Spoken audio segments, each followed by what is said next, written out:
Hi guys, today's tutorial is revisiting question 3, the structure question of English Language Paper 1A, and focusing today on achieving a grade 5 for this question, which is making sure we're getting at least 5 out of 8 marks.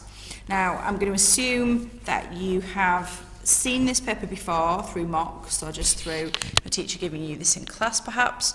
If you haven't, I'm going to, as with the other questions, just pause this slightly. Let me just tune that up a bit.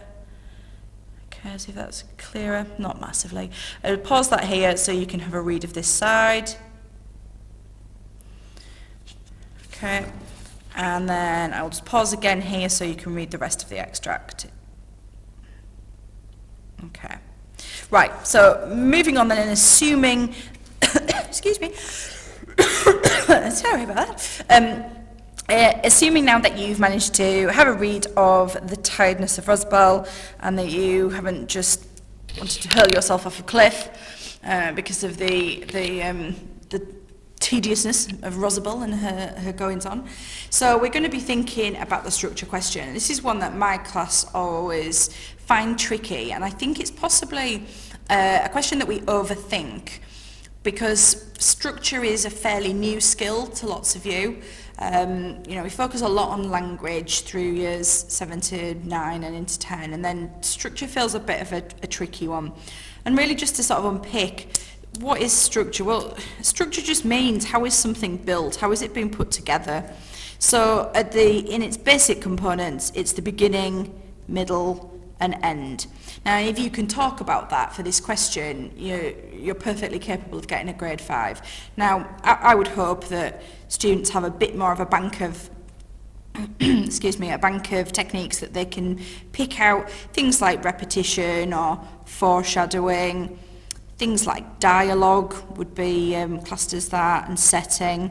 I go over this in more detail in the other question 3 tutorial I did probably about May of 2017. So if you're wanting more in-depth stuff, have a look at that one. But this is purely about getting a grade 5, making sure you're getting 5 or 6 marks out of 8 for this question. So I think that these bullet points are super helpful, and really you should always start off with the beginning of the source, how the focus switches, and any other structural features that interest you, and or what does the writer do at the end. So let's look at this example, and this response would have got 6 marks out of 8.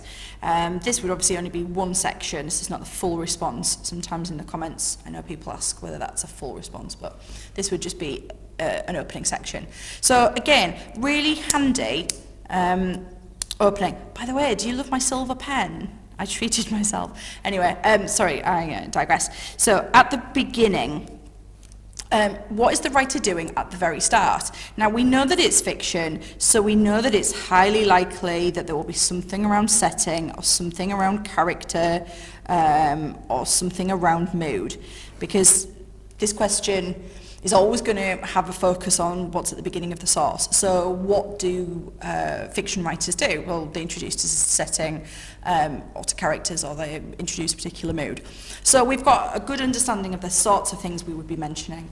So at the beginning, the writer describes Rosabelle's physical state, mostly her hunger, immediately shows her poverty, links to her longing for wealth and luxury, blah, blah, blah. She describes how she'd sacrifice her soul for a good dinner.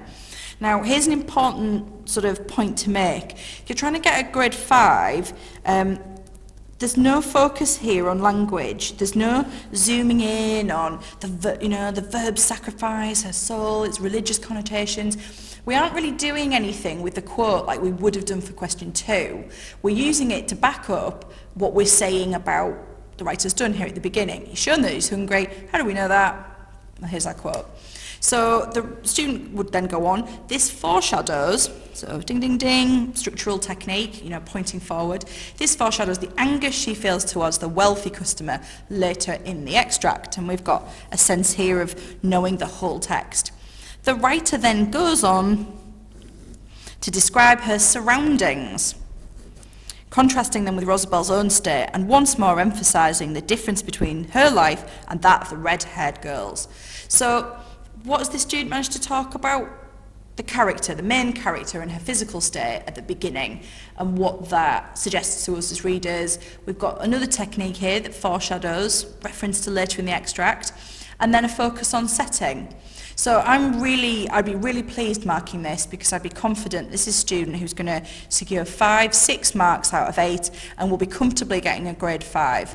So just to sort of tick list on this, start off with at the beginning, focus in on an element of structure, usually character or setting. Try and back that up with a quote, but don't do anything with it in terms of language. And then move on. What does the writer then go on to do? And I would expect a student, they haven't actually talked here about the switch of focus, which it says in the second bullet point, but I'd expect quite a few students to say the writer then switches the focus to zoom in on da da da da da.